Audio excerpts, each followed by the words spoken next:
Welcome to special debate. This is Satish. Delhi ఎన్నికల schedule త్వరలో విడుదల కానుంది. ఢిల్లీలో జోరుగా మోదీ ప్రారంభోత్సవాలు సభలు నిర్వహిస్తూ స్పీడ్ పెంచారు.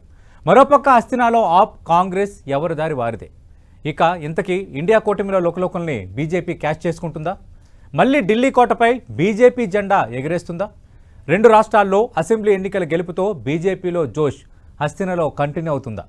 ఢిల్లీలో మోదీ పర్యటనపై పెంటపాటి పుల్లారావు గారి విశ్లేషణ ఇప్పుడు చూద్దాం. పెంటపాటి పుల్లారావు గారు నమస్తే సార్. నమస్కారం అండి.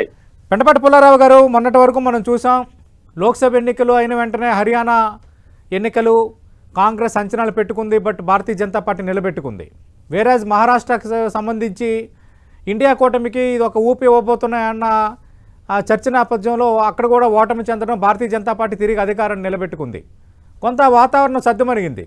కానీ ఇప్పుడు కీలకమైన ఢిల్లీ రాష్ట్ర ఎన్నికలకి వచ్చే వారం ఎన్నికల షెడ్యూల్ విడుదల చేయబోతుంది భారత ఎన్నికల సంఘం. ఢిల్లీకి సంబంధించి దాదాపు 25 ఏళ్ళుగా అందరి ద్రాక్షల్లానే ఉంది. ఏం జరగచ్చు ఢిల్లీలో? ఈసారి బీజేపీ పెడుతున్న ఫోకస్ క్లిక్ అయ్యే అవకాశం ఉందా? మోదీ ఈ స్థాయిలో ప్రచారం రంగంలోకి దిగటాన్ని ఎలా అర్థం చేసుకోవాలి? మోడీ కొత్తగా దిగటం, క్యాన్వాస్ చేయటం కాదు. ఢిల్లీలో తప్పకుండా ఆయన ప్రధానమంత్రి అయినప్పటి నుంచి 2014 నుంచి తిరుగుతూ ఉన్నాడు. 2015 ఎలక్షన్కి మోడీ తిరిగాడు, అసెంబ్లీ ఎలక్షన్స్కి 2020లో తిరిగాడు, 2025లో తిరుగుతున్నాడు. ఒక చిన్న విషయం ఏంటంటే 1999 నుంచి బీజేపీ అధికారంలో లేదు ఢిల్లీలో. 6 ఎలక్షన్లు అయిపోయినాయి. 94 తర్వాత వాళ్ళు అధికారంలోకి రాలేదు, ఓడిపోతా వస్తున్నారు.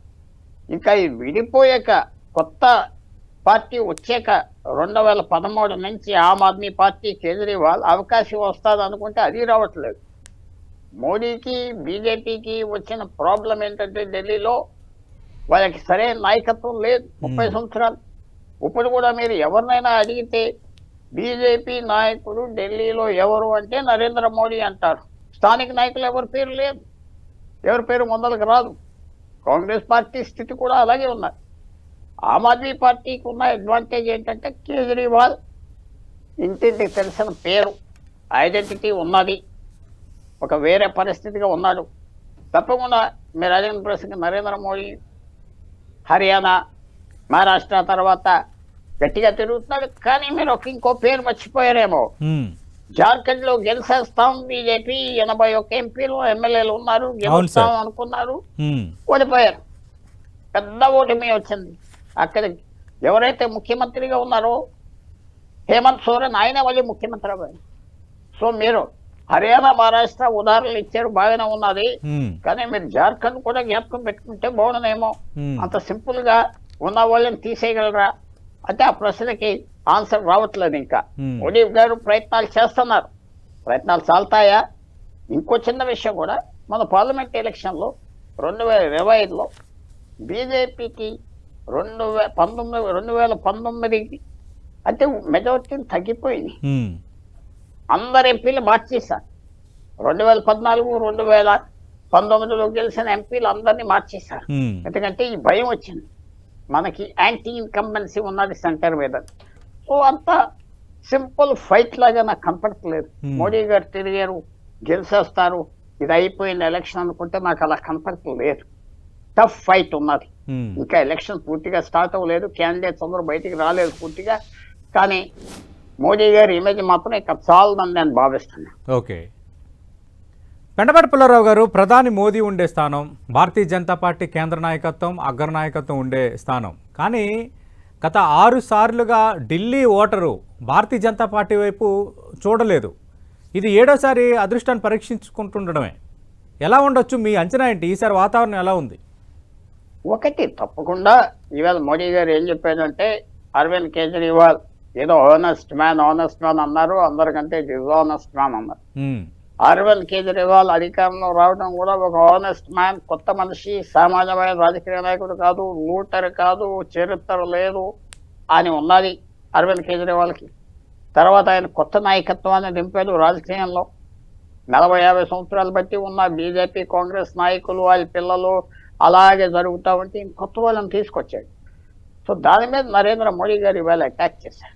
ఈ డిజానెస్ట్ మనిషి, ఒక పెద్ద ప్యాలెస్ లో శీష్ మహల్ లాంటి ఇల్లు ఉన్నాడు, నాకు ఇల్లే లేదు, ఇలా ఆయన మీద ఉన్న చార్జెస్ తీసుకొచ్చాడు కరప్ట్ మ్యాన్. అది ఎంతవరకు పనిచేస్తుంది? కొత్తగా అంటున్నారా? కొత్తగా కాదు. ఇంట్లో ఒక పాయింట్ మనం కొత్తగా ఏమి కేజ్రీవాల్ తిడతలేదు అని పాత తిట్టలేదు. కాంగ్రెస్ పార్టీ కూడా అలాగే తిట్టేది. బీజేపీ గత 5 సంవత్సరాలు ఇంకా ఫెరోషియస్ గా కేజ్రీవాల్ విమర్శిస్తూ ఉన్నారు. దానికి ఫలితం కనపడలేదు. పార్లమెంట్ సీట్స్ 7 వచ్చినాయి. ఆ నరేంద్ర మోడీ గారికి దేశానికి ఒక స్టెబిలిటీ ఉండాలని ఇచ్చినట్లు లెక్కగా మనం ఆలోచించవచ్చు. అసెంబ్లీకి వచ్చేటప్పటికి వాళ్ళు ఇంకా తగ్గిపోయిందా? 3 సార్లు ఓట్లు వేశారు. 2013, 2015, 2020 తగ్గిపోయిందా కేజ్రీవాల్కి అంటే అది అంత ఈజీగా కనపడట్లేదు. ఆయనకున్న బేస్ ఉన్నది. తర్వాత 15% మైనారిటీ ఓటర్స్ ఉన్నారు. వాళ్ళు ఎక్కువగా ఎవరైతే ఓడిస్తారు బీజేపీని వస్తారు కాబట్టి కేజ్రీవాల్ పవర్ఫుల్ ఫోర్స్ అని కేజ్రీవాల్కి వేయొచ్చు. సో ఇంకా ఈక్వల్ ఫైట్గా కనిపిస్తుంది. కేజ్రీవాల్ చేసిన తప్పులు చాలా ఉన్నాయి. ఆయన ఎవరిని నాయకుడిని పెరగనివ్వలేదు. ఆఖరికి ముఖ్యమంత్రిగా వెళ్ళి జైల్లో కూర్చున్నాడు. 5 నెలలు బయటికి రాలేదు. జైల్లో కూర్చుని ముఖ్యమంత్రిగా ఎవరు చేయలేదు ఇప్పటి వరకు భారతదేశం చరిత్రలో, ఎక్సెప్ట్ కేజ్రీవాల్. అవన్నీ చేశాడు. కానీ ఒక సెక్షన్ ప్రజల్లో ఆయన మీద ఇంకా కాన్ఫిడెన్స్ ఉండాలి. కానీ ఆ కాన్ఫిడెన్స్ 45% ఓట్లు వస్తాయా రావా? మీకు 45% ఓట్లు కావాలి. వస్తే ఢిల్లీ అసెంబ్లీ 70 సీట్లో మెజారిటీ వస్తాయి. అది ఇంకా సరైన సర్వేలు అవన్నీ రాలేదు. ముక్కోన పోటీ Congress party, Kejriwal and BJP. BJP కూడా నేను ఇందాక చెప్పిన మేజర్ పాయింట్ అంటే నాయకత్వం లేదు. వాళ్ళు ఎవరికి అప్పచెప్పలేదు. పాపులర్ లీడర్ లేడు. ఎవరిని పెరగనవ్వలేదు కూడా. మనం ఫ్రాంక్గా చెప్పాలంటే పెరగనవ్వలేదు. బీజేపీ ఒక నాయకుడిని తయారు చేద్దాం, మనకు కావాలి, అది తయారు చేయకుండా వదిలేశారు. కాబట్టి ఫైట్ కొంచెం ఇంకా స్ట్రాంగ్ గా ఉన్నది. కేజ్రీవాల్ ఇచ్చే ఫైట్ విజయం వస్తుంది అంటే నేను అది ఆ మాట అంటలేదు. మీరు అన్నట్టుగా భారతీయ జనతా పార్టీకి ఢిల్లీ వరకు చూసుకుంటే ఒక బలమైన నాయకుడు లేరు. మీరు అన్నట్టు గతంలో చాలామంది నాయకులు మనం చెప్పడానికి పేర్లు వచ్చే వాతావరణం ఉండేది. అయితే ఇప్పుడున్న పరిస్థితుల్లో మొన్న మహారాష్ట్రలో ఎలా అయితే ఆర్ఎస్ఎస్ కొంత బలంగా కమిటెడ్గా పనిచేసిందో ఇక్కడ కూడా దాదాపు 50,000 సమావేశాలు పెట్టాలని ఆర్ఎస్ఎస్ నిర్ణయించడం, ఆ దిశగా ప్రయత్నాలు ప్రారంభించడం, ఇదేమైనా భారతీయ జనతా పార్టీకి కలిసి వస్తుందా? 6 సార్లు అందని విజయాన్ని అందిస్తుందా? అంటే ఒకటి మీకు 6 సార్లు కింద అందనప్పుడు ఎవరుండేవారు ఢిల్లీ నాయకులు? Vajpayee Delhi MP, Advani Delhi MP, Madan Lal Khurana Delhi MP, Sushma Swaraj Delhi MP. అవును. ఆఖరికి ఈవేళ మన్మోహన్ సింగ్ గారి గురించి దేశమంతా విచారం పడుతున్నాం. 99లో మన్మోహన్ సింగ్ గారు లోక్సభ ఎలక్షన్ కి ఢిల్లీలో నిలబడితే సిక్కులు ఉన్న చోట, పంజాబీలు ఉన్న చోట ఓడిపోయాడు. ఫైనాన్స్ మినిస్టర్ చేసి దేశం అందరూ ఆయన గౌరవించడం ఓడిపోయాడు. అంత స్ట్రాంగ్ గా ఉండేది బీజేపీ. ఇప్పుడు నాయకులు ఎవరున్నారు? ఒక ఢిల్లీ మంత్రి ఉన్నాడా? సెంట్రల్ మినిస్టర్ ఎవరు లేరు. ఇందాక క్రిటికల్ పాయింట్ ఏంటంటే ఢిల్లీ బీజేపీ నాయకుడు నరేంద్ర మోడీ అంతే, ఇంకా తప్ప ఎవరు లేరు. ఆ నాయకత్వం లోటు చాలా డీప్గా ఉన్నది. ఎవరి దగ్గరికి వెళ్ళాలి, పని చేసుకోవాలి. కానీ ఇతని మీద అంత వ్యతిరేకత వచ్చేసిందా అరవింద్ కేజ్రీవాల్ మీద? ఆ వ్యతిరేకత వల్ల ఓడిపోతాడా అంటే మనం చూడాలి. పక్కన పంజాబ్ స్టేట్ కూడా గెలిచేది, మర్చిపోకూడదు. అవును, 1 సంవత్సరం 2 సంవత్సరాల క్రితం ఆయన అక్కడ గెలిచాడు. ఎప్పుడు జరగండి. ఏ ప్రాంతీయ పార్టీకి భారతదేశం చరిత్రలో 2 రాష్ట్రాల ప్రభుత్వాలు ఇప్పుడు వరకు లేదు. ఎంతో మంది ప్రయత్నాలు చేశారు, ఫెయిల్ అయిపోయారు. ఒక కేజ్రీవాల్ గెలిచాడు. కేజ్రీవాల్కి ఉన్న అడ్వాంటేజ్ ఏమిటంటే 2013 నుంచి 15 నుంచి కొత్త వాళ్ళని రాజకీయాన్ని తీసుకొచ్చారు. సింపుల్ గా ఒక ఆటో రిక్షా డ్రైవర్ ఎమ్మెల్యే అవ్వాడు, ఒక టీచర్ అవ్వాడు, ఒక లెక్చరర్ అవ్వాడు. ఇప్పుడు ఢిల్లీ ముఖ్యమంత్రి ఎవరు? ఆతిష్. ఆ ఒక లెక్చరర్ గా ఉండేది ముఖ్యమంత్రి అయిపోయి. అది ఏమొచ్చింది? అడ్వాంటేజ్ వచ్చింది ఏంటంటే అలాంటి కామన్ పీపుల్, సామాన్యం నుంచి వచ్చిన వాళ్ళు మంత్రులు, ఎమ్మెల్యేలు అవ్వాక వాళ్ళకి ఆ టచ్ ఉన్నది. ప్రజల దగ్గర అస్తమాన కాంటాక్ట్ లో ఉన్నారు. వాళ్ళు ఏమనుకుంటున్నారు, వాళ్ళు ఎలా పట్టుకోవాలి, కొంచెంగా ఆ నాయకం ఉన్నది. అది ఉపయోగపడుతుంది కేజ్రీవాల్కి. 36 సీట్లు వస్తాయి 70కి. లాస్ట్ టైం మనం మర్చిపోకూడదు. 2020లో 63 వచ్చినాయి 70కి. 63 ఎమ్మెల్యేలు గెలిచారు. ఆ టైంలో నరేంద్ర మోడీ ఒక 3 నెలల క్రితం, ఒక 6 నెలల క్రితం ఎంపీలు అన్నీ మళ్ళీ గెలిచాడు పెద్ద మెజారిటీతో 2019లో. 63 ఎమ్మెల్యేలు వచ్చారు 70. అందరూ అనేది ఏమిటంటే ఇప్పుడు 35 రావా అనే ఒక ప్రశ్న వస్తాం. ఒక్కోసారి గాలిలో అందరూ ఎగిరిపోయారు. కాంగ్రెస్ పార్టీ షీలా దీక్షిత్ 3 సార్లు ముఖ్యమంత్రిగా ఉన్న వ్యక్తి 2013లో ఓడిపోయింది. 2015 వచ్చేటప్పటికి ఒక్క కాంగ్రెస్ ఎమ్మెల్యే 70 మందిలో గెలవలేదు. 2020లో ఒక్క కాంగ్రెస్ ఎమ్మెల్యే గెలవలేదు, ఒక ఎంపీ గెలవలేదు. సో అది కూడా అవ్వచ్చు, ఒక వేవ్ ఎఫెక్ట్ వస్తే. కానీ వస్తుందా అంటే అనిపించలేదు. తర్వాత వచ్చే ప్రాబ్లం ఏంటంటే ప్రతిరోజు ఢిల్లీకి కొత్త జనాభా వస్తున్నారు. రోజుకి 500 మంది 1000 మంది కొత్త వాళ్ళు వస్తున్నారు ఢిల్లీ, ఇతర ప్రాంతాల నుంచి, ఇతర రాష్ట్రాల నుంచి. ఇక్కడ మంచిగా ఉంటుంది, ఇక్కడ చౌకగా జీవితం ఉంటుంది, చాలా వరకు అన్ని ఫ్రీ, మంచి వైద్యం ఉంటుంది, మంచి స్కూల్స్ ఉన్నాయి, అంతా ఫ్రీ అని చాలా మంది వస్తున్నారు. వాళ్ళ ఇంపాక్ట్ కూడా ఉన్నది. వాళ్ళ ఇంపాక్ట్ కొత్త ఓటర్లు రావటం, వాళ్ళకి కాంగ్రెస్ పార్టీ బీజేపీతో అంత సంబంధం లేకపోవటం, అవన్నీ ఇంపాక్ట్స్ ఉన్నాయి. తర్వాత కేజ్రీవాల్ కూడా కొన్ని ముఖ్యమైన విషయాలు సాల్వ్ చేశాడు. ఫ్రీ పవర్ అన్నాడు, ఫ్రీ ఫుడ్ అన్నాడు, ఫ్రీ స్కూల్స్ అన్నాడు. అవి జరుగుతూ ఉన్నాయి. ఎప్పుడు ఏమి ఇవ్వనోళ్ళకి అదే విశేషంగా కనిపిస్తుంది. ఆంధ్రప్రదేశ్ తెలంగాణ చూస్తే మనం అన్నీ ఫ్రీ ఇస్తూ ఉంటాం కాబట్టి ఎవరు లెక్కలేదు. డిఎంకే ఏడిఎంకే అన్నీ ఫ్రీ ఎప్పటి నుంచో వస్తున్నారు కాబట్టి ఆ వాల్యూ పోయింది. ఇంకా నోవెల్టీ కొద్దిగా ఉన్నది కేజ్రీవాల్ మీద, నోవెల్టీ ఉన్నది, మనం మర్చిపోకూడదు. ఆ నోవెల్టీ పనిచేస్తుందా నరేంద్ర మోడీ చారిస్మా మీద? నరేంద్ర మోడీ గారు ఎవరున్నారు, ఈ ప్రభుత్వం రాగానే మాకు ఇచ్చేస్తే అన్నీ చేస్తాం. కానీ ఒక చిన్న మనం ఆలోచించుకోవాల్సింది ఏంటంటే 2024 జూన్లో మోడీ గారి మెజారిటీ ఎంత తగ్గింది? దేశమంతా ఆయన అంటే మర్యాద లేదంటే ఒప్పుకోను, రెస్పెక్ట్ ఉన్నది. కానీ ఆర్థిక వ్యవస్థ సరిగ్గా హ్యాండిల్ చేయలేదు అని ఒక అలిగేషన్ వచ్చింది. కానీ అది ఎక్కువ పనిచేయదు. ఢిల్లీలో అన్ఎంప్లాయ్మెంట్ లేదు, బాగా ఎంప్లాయ్మెంట్ ఎక్కువగా ఉన్నది కాబట్టి అది రాదు. కానీ అంత ఈజీగా బీజేపీకి అప్పచెప్పేస్తారు ఢిల్లీ అంటే నాకు ఇప్పుడు వరకు కనపట్లేదు. మరి క్యాండిడేట్స్ పెట్టాక ఒకళ్ళొకళ్ళు ఫేసెస్ వచ్చాక ఎలాగుంటుందో చూడాలి. ప్రస్తుతం జైలుకెళ్ళి వచ్చిన కేజ్రీవాల్, ఆయన డిప్యూటీ సీఎం జైలుకెళ్ళి వచ్చిన, ఆయన మంత్రులు జైల్లో కూర్చున్న సంవత్సరాలు, ఎమ్మెల్యేలు కూర్చున్న, ఇంకా ఆయన మీద ఆ చారిస్మా పూర్తిగా పోలేదు. కేజ్రీవాల్ పోలేదు.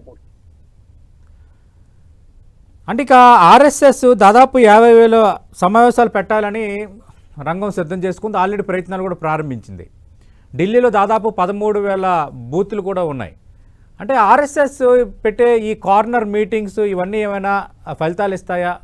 మహారాష్ట్రలో ఇది అడ్వాంటేజ్ అయింది, మాకు ఇది అడ్వాంటేజ్ కాబోతుందన్న కమలనాథుల ఆశలు ఫలిస్తాయా? అంటే మీ మాటకి కొంచెం అందరూ అనుకున్న థియరీ, మహారాష్ట్రలో ఆర్ఎస్ఎస్ గెలిపించింది అంటే పార్లమెంట్ ఎలక్షన్స్ గెలిపించలేదా, పనిచేయలేదా?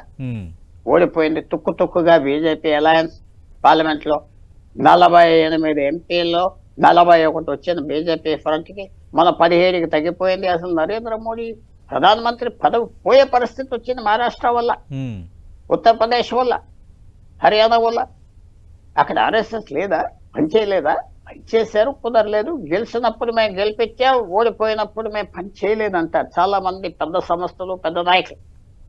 ఒక ఎమ్మెల్యే ఓడిపోతే మేము చేయలేదు కాబట్టి ఓడిపోయాడు అంటారు, గెలిస్తే మేము చేసామంటారు. అవన్నీ మర్చిపోండి. 50,000 మీటింగ్లు పెట్టారు. ప్రజల పరిస్థితి మహారాష్ట్రలో ఆ రోజు, హర్యానాలో కాంగ్రెస్ పార్టీ, కాంగ్రెస్ కూటమిని దెబ్బ కొట్టాలనుకున్నారు, కొట్టారు.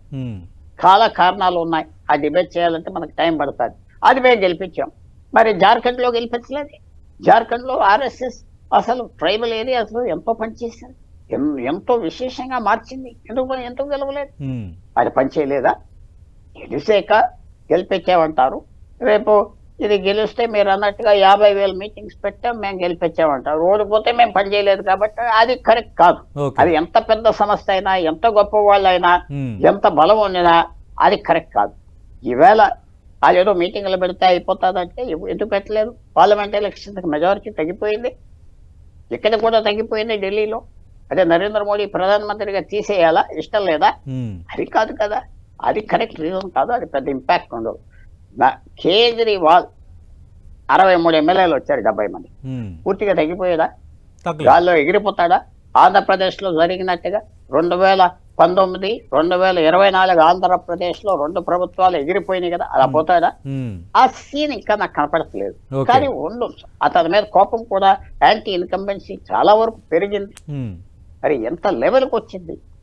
ఇంకా ఆ ఫీలింగ్ ప్రజల్లోకి రాలేదు. ఎందుకంటే ఎలక్షన్ ఇంకా పూర్తిగా ఫైటింగ్ జరగట్లేదు కదా, అవును. క్యాన్వాసింగ్ జరగట్లేదు కదా. అందువల్ల మనం వెయిట్ చేయాలి ఆ కన్క్లూజన్ రావటం. అంటే పెద్దపాటి పుల్లారావు గారు, ఇండియా కూటమిలో లోకలోకలు ఏమైనా భారతీయ జనతా పార్టీకి ఈసారి అడ్వాంటేజ్ కావచ్చా? ఎందుకంటే కాంగ్రెస్ పార్టీ గతంలో అధికారాన్ని చూసిన ఢిల్లీలో, ఇప్పుడు ఆమ్ ఆద్మీ పార్టీ అధికారంలో ఉన్న ఢిల్లీలో ఆమ్ ఆద్మీ పార్టీ కాంగ్రెస్ పార్టీ కూడా నువ్వా నేనా అన్నట్టుగా తలపడే వాతావరణం. మీరు ఇందాక అన్నట్టు it's triangular fight. Congress Aam Aadmi మధ్య ఫైట్లో భాగంగా మధ్యలో భారతీయ జనతా పార్టీకి అడ్వాంటేజ్ అవ్వచ్చా? ఒకటి, కాంగ్రెస్ పార్టీ ఓట్ బేస్ వేరు, Aam Aadmi party vote base కొంతవరకు వేరు. ఆమ్ ఆద్మీ పార్టీకి ఒక విశేషమైన ఫ్యాక్టర్ ఏంటంటే, వ్యాపారం అంతా కులాలందరూ ఆమ్ ఆద్మీ పార్టీతో అసెంబ్లీకి వేస్తా వచ్చారు. 14-15% జనం ఉన్నారు ఢిల్లీలో. కేజ్రీవాల్కి సంబంధించిన వర్ణాలు ఆయనకి వేశారు. అది మళ్ళీ పార్లమెంట్ ఎలక్షన్ వచ్చేటప్పటికి మోడీకి వెళ్తున్నారు. Congress party first choice, Congress party ఓట్లు కాంగ్రెస్కి వేస్తారు. Second choice BJP. Kejriwal voters Kejriwal మీద కోపం ఉంటే కొంతవరకు బీజేపీకి వెళ్ళిపోతారు, కాంగ్రెస్కి వెళ్ళరు. సో అక్కడ వీళ్ళ మీద కోపం వాళ్ళ మీద కోపం అని పని చేయదు. ఎందుకంటే ఓటర్స్ ఫిక్స్డ్ బేస్ ఉన్న వాళ్ళు ఉన్నారు. కాంగ్రెస్కి 5%, 7% వేస్తారు, బీజేపీకి 30% వేసేవాళ్ళు ఉన్నారు. ఈ floating voters middle class people బీజేపీకి బలమైన సెక్షన్, ఒకనప్పుడు కేజ్రీవాల్కి బలమైన సెక్షన్. వాళ్ళు ఇంటికాడ కూర్చుంటారా ఈసారి కేజ్రీవాల్ కరప్షన్లో ఎక్కువ ఛార్జెస్లో దొరికిపోయారు అని ఇంకా చెప్పలేకపోతున్నాం. కాదు, బీజేపీని మళ్ళీ పవర్ఫుల్ అయిపోతారు, కేజ్రీవాల్ ఇక్కడ ఉండాలి, తప్పేంటి రాష్ట్రంలో వ్యతిరేకం ఉంటే అని చూడాలి. కానీ ఒక చిన్న పాయింట్ మీరు మర్చిపోవాలి, కాంగ్రెస్ పార్టీ కేజ్రీవాల్ ఓడిపోతే చాలా ఆనందపడిపోతారు. ఎందుకంటే కేజ్రీవాల్ వచ్చి మా అధికారం ఢిల్లీలో తీసేసుకున్నాడు, కేజ్రీవాల్ లేకపోతే మమ్మల్ని ఓడించలేదు కాంగ్రెస్ పార్టీ, ఆ ఫీలింగ్ ఉండేది. సో కాంగ్రెస్ పార్టీ మైండ్లో కేజ్రీవాల్ ఓడిపోతే చాలా ఆనందపడతారు. ఏ కాంగ్రెస్ నాయకుడు కూడా వాళ్ళు కలిసి పోటీ చేసినప్పుడు పార్లమెంట్కి కేజ్రీవాల్కి సరైన సాయం కూడా చేయలేదు, వ్యతిరేకం చేశారంటారు, ఊరుకున్నారంటారు. సో అక్కడ పెక్యూలియర్ ఒక విచిత్రమైన సిచ్యువేషన్ ఏంటంటే, కాంగ్రెస్ పార్టీ కేజ్రీవాల్ కూటమిలో ఉన్నారు, ఇద్దరు మోడీని వ్యతిరేకిస్తున్నారు. కానీ వాళ్ళ ఇద్దరి మధ్యన ఇంకా పెద్ద విరోధం ఉన్నది, పర్సనల్ విరోధం ఉన్నది. కాంగ్రెస్ పార్టీ ఏం ఫీల్ అవుతుందంటే, కేజ్రీవాల్ పోతే మందే కదా, కాంగ్రెస్ పార్టీ అడ్డం ఉన్నది నాకు, వాళ్ళు పోతే ఆ ఓట్స్ అన్ని నాకు వస్తాయి కదా అని కేజ్రీవాల్ కూడా ఉన్నది, ఆ మైనారిటీ ఓట్స్ కొన్ని అని నాకే వచ్చేస్తాయి కదా. సో అక్కడ తీవ్రమైన రైవలరీ ఉన్నది. అది కేజ్రీవాల్ మధ్యన కాంగ్రెస్ మధ్యన. కాంగ్రెస్ పార్టీ కేజ్రీవాల్ ఓటమికి చాలా ఆనందపడతారు, బీజేపీ గెలిచినా వాళ్ళు ఏం ఫీల్ అవ్వరు. ఎందుకంటే 2 రాష్ట్రాలు ఫైట్ అయిపోతాయి.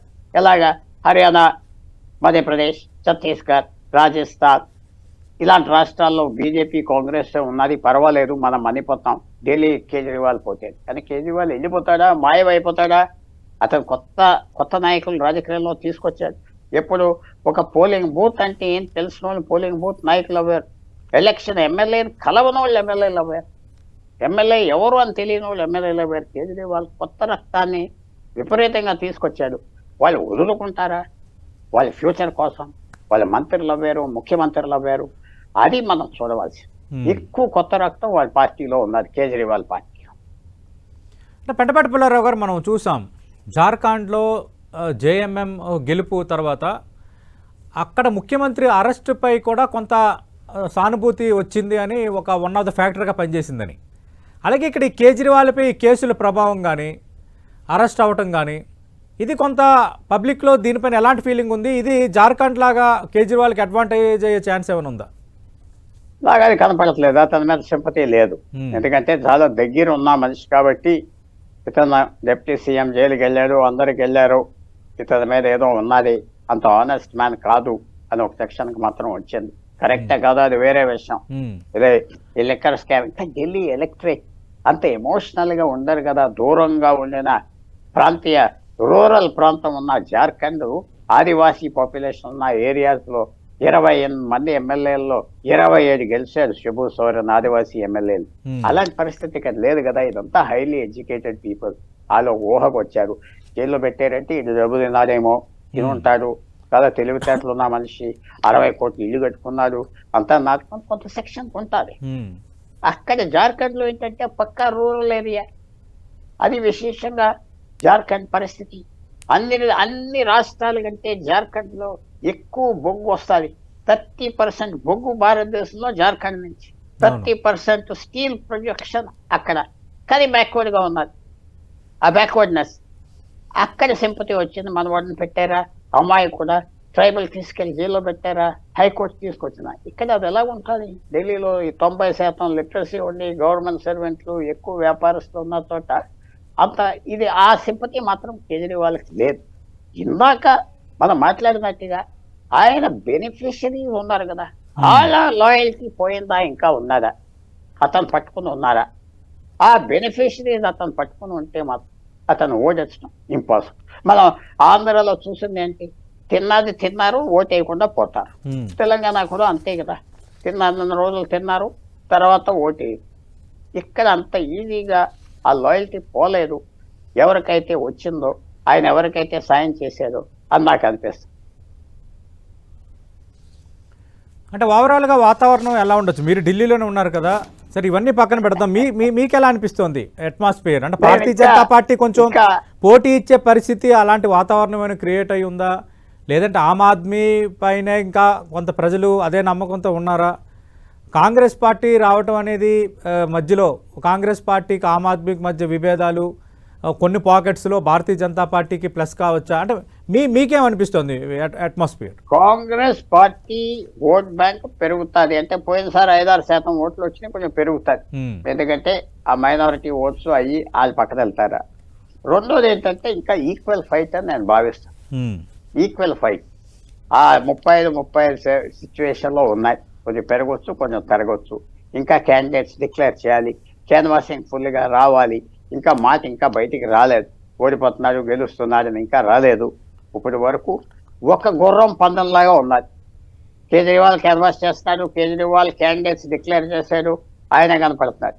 2 గుర్రాలు 3 గుర్రాలు పోటీలోకి వచ్చాక మనం చెప్పగలం. ఇంకా 1 హార్స్ రేసే, ఒక గుర్రం పరిగెడుతూ ఉన్నది, బాగా పరిగెడుతుందని మనం అనుకుంటాం. వెయిట్ చేయాలి, కానీ 50-50 అనుకుంటున్నాం. ఓకే, ఇంత చాలా ప్రయత్నం చేస్తుంది బీజేపీ. ఎందుకంటే పార్లమెంట్ ఎలక్షన్స్లో జూన్ 2024లో కొంచెం ఫెయిల్ అయిపోయాం. మహారాష్ట్ర, హర్యానా వల్ల బయటకు వచ్చాం. ఇది గెలిస్తే రాబోయే బీహార్, అక్టోబర్లో ఇంకా ధైర్యంగా వెళ్ళిపోవచ్చు అని ఇది ఒక మెట్టుగా మాత్రం బీజేపీ చూసి అన్ని విధాలుగా మధ్యతరగతి నాయకులను ఇచ్చిన వాళ్ళని అన్ని పార్టీల నుంచి లాక్కుని అన్ని విధాలుగా ప్రయత్నం మాత్రం బీజేపీ చేస్తాం. కానీ 50-50 ఇవాళ వరకు నా అభిప్రాయం. Right, thank you Pentapati Pullarao గారు. మనం చూస్తున్నాం, వచ్చే వారమే ఢిల్లీ ఎన్నికల షెడ్యూల్ అయితే విడుదల కాబోతుంది. లోక్సభ ఎన్నికల తర్వాత ఇప్పటికి 3 రాష్ట్రాల ఎన్నికలు జరిగాయి. ఒకటి జార్ఖండ్, మహారాష్ట్ర, హర్యానా. ముందు జరిగిన హర్యానాలో భారతీయ జనతా పార్టీ అధికారాన్ని తిరిగి నిలబెట్టుకుంది. మహారాష్ట్రలో మహాయుతి, బీజేపీ నేతృత్వంలో మహాయుతి తిరిగి అక్కడ ప్రభుత్వాన్ని నిలబెట్టుకున్న పరిస్థితి కనిపించింది. జార్ఖండ్లో మాత్రం కొంత ప్రతికూల వాతావరణం ఉంది. ఈ మూడిటి నేపథ్యంలో మరి ఢిల్లీలో ఏం జరగబోతుంది అన్నది అందరూ ఆసక్తిగా ఎదురు చూస్తున్నారు. ఈ రోజు నుంచి ప్రధాని మోదీ రంగంలో దిగారు. ఎందుకు ఢిల్లీ మనకి దక్కటం లేదన్న ఒక కసి అటు ఆర్ఎస్ఎస్లోనూ బీజేపీ అగ్రనాయకత్వంలోనూ ప్రధాని మోదీలోనూ కనిపిస్తున్నట్టుగా ఉంది. మరి ఈసారి మరి భారతీయ జనతా పార్టీకి ఢిల్లీ దక్కుతుందా లేదా? గత 6 సార్లుగా వరుస ఓటములు ఎదురవుతున్న నేపథ్యంలో కేజ్రీవాల్ వర్సెస్ కాంగ్రెస్ మధ్య ఉన్న విభేదాలు భారతీయ జనతా పార్టీ ఏమైనా ప్లస్గా మార్చుకుంటుందా లేదనేది వేచి చూడాలి. ఇది ఢిల్లీకి సంబంధించి ఢిల్లీలో ఎలాగైనా గెలుపు సాధించాలన్న కసితో ప్రధాని మోదీ రంగంలో దిగిన పరిస్థితిపై పెంటపాటి పుల్లారావు గారి విశ్లేషణ.